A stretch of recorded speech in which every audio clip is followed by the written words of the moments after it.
Друзья, добрый день, меня зовут Настя Лосева, и вы на канале Рецепт вкусной жизни. Сегодня я предлагаю нам с вами посадить наконец-то лук-порей. Да, порей не боится холода, и даже если у нас будут небольшие возвратные заморозки или похолодание, то это ему совершенно не страшно. А он у нас уже очень сильно просится в грядку. Посмотрите, какой он классный. Вот такие толстенькие у него черешочки. И я сейчас вам покажу вкратце, как мы будем сажать в грядку наш лук-порей. Сразу хочу сказать, что это первый посев, который я сеяла в конце февраля.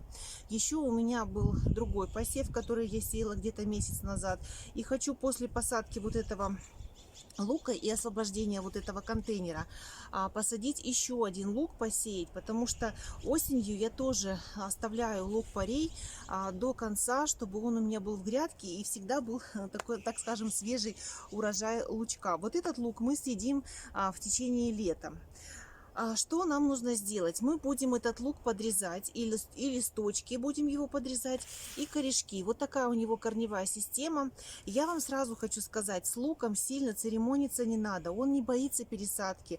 Он в любом случае, если он у вас уже вырос до такого состояния, все прекрасно перенесет, всю посадку. Он любит, когда беспокоят его корешки, так скажем, уделяют ему много внимания. Посмотрите, вот такая корневая система. Я вам оставлю ссылочку на ролик, как я сеяла этот лук-порей. И если интересно, напишите, я еще сделаю ролик или в Дзене сделаю обязательно пост или статью. Вот такие корешочки, они уже начали оплетать дном. Что мы сейчас делаем? Я обязательно набираю в какую-то вот такую емкость, в любую, воду. И сейчас мы этот весь земляной ком поставим с вами в эту воду, пока мы будем делать бороздки. Лучок пусть у нас постоит, вот этот земляной ком хорошо разойдется, и нам будет легче вытаскивать оттуда лук. Пока оставлю в воду. Вот так просто.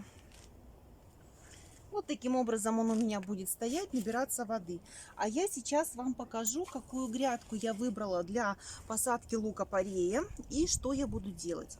Сразу хочу сказать, что все грядки я удобряю с осени. Это компост. Вы сейчас увидите, какая здесь земля.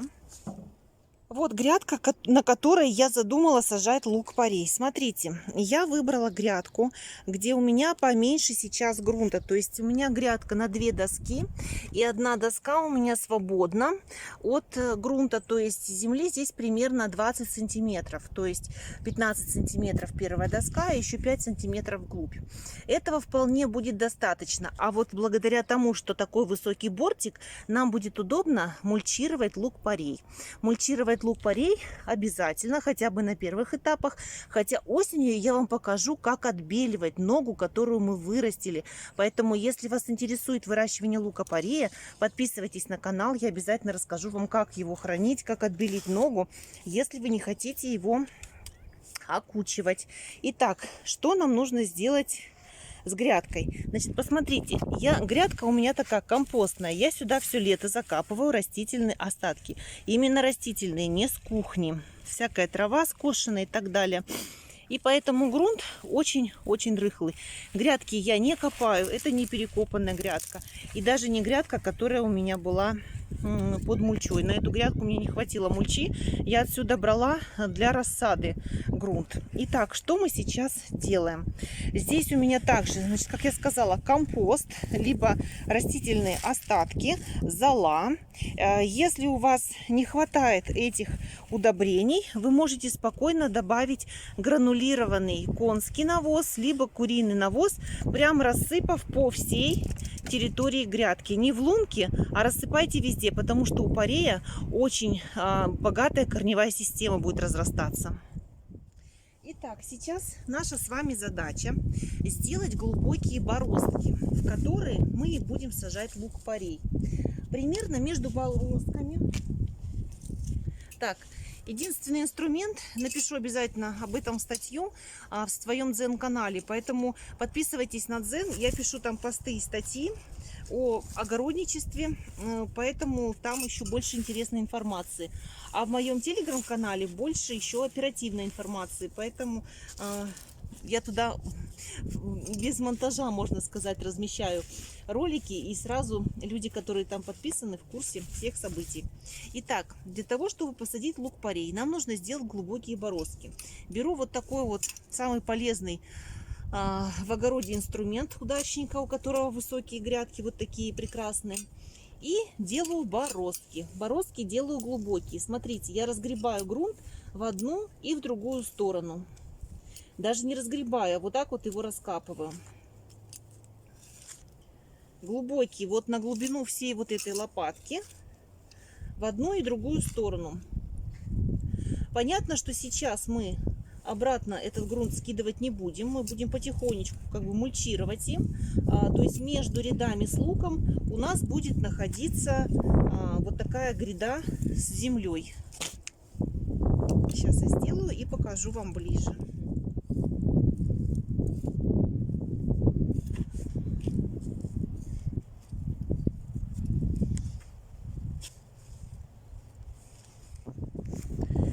Так, показываю вам на примере 3 борозд. Вот такие борозды. Смотрите, у меня рука вот на глубину моей руки. Вот так вот я закапываю. Не вижу, не могу понять, как вам лучше будет видно. Но вот так вот может быть видно. Прям выкапываю вот так, как глубокие. Вот 3 бороздки у меня есть. Сейчас я показываю, что нужно сделать с луком. Смотрите, когда лук напитается водой, его очень просто будет вытаскивать вот из этого земляного кома. Еще нам понадобятся ножницы, секатор, либо ножик, что вам будет удобно, чем обрезать. Листики мы должны будем обрезать и корешки. Итак, сначала я вытаскиваю вот такими маленькими пучками. Вот из 3 у меня пучок. Промываю вот так корешки. И смотрите, весь корень у меня вот так вот, он длинный, и здесь остается, ничего не рвется. Посмотрите, какие основания толстенькие. Это залог того, что у нас будет хорошая, жирненькая, белая ножка нашего лука-порея. Теперь я беру и разделяю. Вот у меня сегодня пасмурная погода. Если не разделяется вот так, как у меня сейчас, просто еще немножко помочите, и будет все хорошо разделяться. Если пасмурная погода, то можно так сильно не торопиться. Если у вас погода солнечная, то старайтесь делать все побыстрее. Итак, смотрите, вот корешки у меня. И корешки, и вот эту часть мы должны отполовинить примерно, ну, либо хотя бы треть отрезать. Я буду резать вот по этому самому молодому листочку. Вот он, видите? Вот так. Раз. Обрезаю макушку и обрезаю немножко корень. Такой длинный корень нам не нужен. Вот так вот выглядит. Смотрите, величиной с ладонь с мою. Это хороший посадочный материал лука-порея. Дальше я беру и просто его в бороздку кладу на одну сторону. Сейчас покажу. Сейчас еще раз покажу. Вот смотрите. Разделяю корешки. Хорошо расходятся. Вот. Отделяю вот эту вот длинную. Раз. И отполовиниваю корешок. Потому что корни у вас все равно загнутся, и они не нужны. Вот опять величиной чуть больше моей руки посадочный материал лука-порея. Ставлю на расстоянии где-то 10-15 сантиметров, как у вас позволяет грядка. Здесь корешок не сильно длинный. Немножко отрезаю его и на треть отрезаю листья. Все. Вот такой прекрасный посадочный материал лука-порей. Сейчас я поставлю все в эти 3 бороздки и покажу вам, как это выглядит. Друзья мои, смотрите. Вот. Своим маникюром, да, даже не одела перчатки. Люблю делать все такими руками, потом почищу. Значит, смотрите, вот в эти бороздки я укладываю вот так вот лук-порей. Видите, на одну сторону, чтобы он лежал весь у меня. Прекрасно. И потом я просто беру и вот с этих бороздок засыпаю. Раз, раз. Так, одной рукой неудобно. Вот так засыпаю. Все. Лук у меня засыпан. Можно с этой бороздки засыпать. Вот так. Засыпаю. Все. Лук у меня посажен. Значит, засыпать его надо. Смотрите. Вот у меня белая нога. Видите? Белая ножка. До листиков. Я его засыпаю полностью до листьев. То есть белая нога должна быть скрыта под грунтом. Вот так вот.